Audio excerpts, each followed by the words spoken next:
అదే RTV app వార్తల్ని క్షణాల్లో చదివే అవకాశం ఉంటుంది. ఒక న్యూస్ పేపర్, ఒక టెలివిజన్ ఛానల్ మీ చేతుల్లో ఎప్పుడూ ఉంటాయి. 2 గంటలకి బిల్టప్ సర్కిల్లోని రెడ్డి వైన్స్ ఆ ఏరియాలో జరిగినటువంటి ఒక మర్డర్లో ఇన్వాల్వ్ అయినటువంటి 4 ముద్దాయిల్ని ఈరోజు అరెస్ట్ చేసి రిమాండ్కి పంపించడం జరుగుతుంది.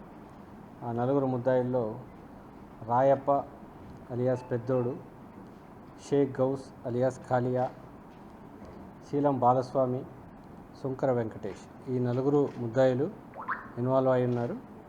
వీళ్ళ దగ్గర నుంచి 2 కత్తులు, 3 మొబైల్ ఫోన్లు, ఒక స్కూటర్ని సీజ్ చేయడం జరిగింది. అదేవిధంగా ఈరోజు వీళ్ళని రిమాండ్కి పంపించడం జరుగుతుంది. కేసు పూర్వాపరాలు గమనించినప్పుడు ఈ 4లో రాయప్ప, కాలియా, బాలస్వామి ఈ 3 కూడా రౌడీ షీటర్లుగా ఉన్నారు. 2024వ సంవత్సరంలో రాయప్పకి బంధువు అయినటువంటి చింపిరి వెంకటేష్ అనే అతన్ని ఈ మొన్న జరిగినటువంటి మర్డర్లో చనిపోయిన సాదక్ వలి చంపేయడం జరిగింది. దాంట్లో భాగంగా సాదక్ వలిని అరెస్ట్ చేయడం జరిగింది.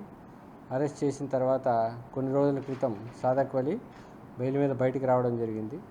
దీన్ని మనసులో పెట్టుకున్నటువంటి రాయప్ప మరియు అతని యొక్క అనుచరులు ఒక పథకం ప్రకారం సాదిక్ వలిని ఎలాగైనా చంపాలనే ఉద్దేశంతో ఒక పథకాన్ని రూపొందించి 15వ తేదీ రాత్రి అతన్ని నమ్మించి మాట్లాడే పని ఉందనేసి పిలిపించినట్లుగా యాక్ట్ చేసి అతన్ని ట్రాప్ చేసి చంపడం జరిగింది. దీంట్లో భాగంగా ఈరోజు వాళ్ళని వై జంక్షన్లో ఉన్నటువంటి రామరాజుపల్లి ఏరియాలో ఉదయం 11:30 గంటలకి అరెస్ట్ చేసి రిమాండ్కి తరలించడం జరుగుతుంది. దీంట్లో ఈ ఇన్వెస్టిగేషన్ కంటిన్యూ అవుతుంది. ఖచ్చితంగా వీళ్ళకు శిక్ష పడేలాగా ఇన్వెస్టిగేషన్ కంటిన్యూ చేయడం జరుగుతుంది. అదేవిధంగా మనకు కడప జిల్లాలో ఉన్నటువంటి అందరూ రౌడీ షీటర్ల మీద నిఘా కంటిన్యూ చేయడం జరుగుతుంది.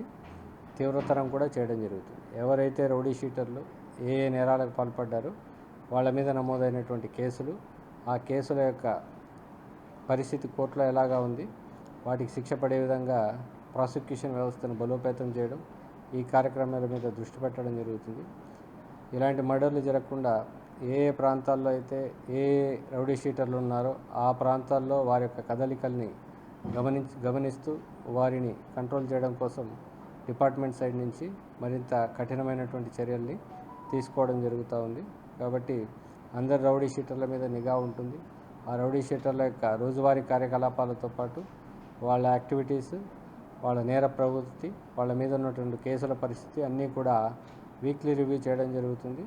ఆ విధంగా వాళ్ళ మీద కంట్రోల్ తీసుకొని రావడానికి కోసం పటిష్టమైనటువంటి చర్యలు తీసుకోవడం జరుగుతుంది. Thank you.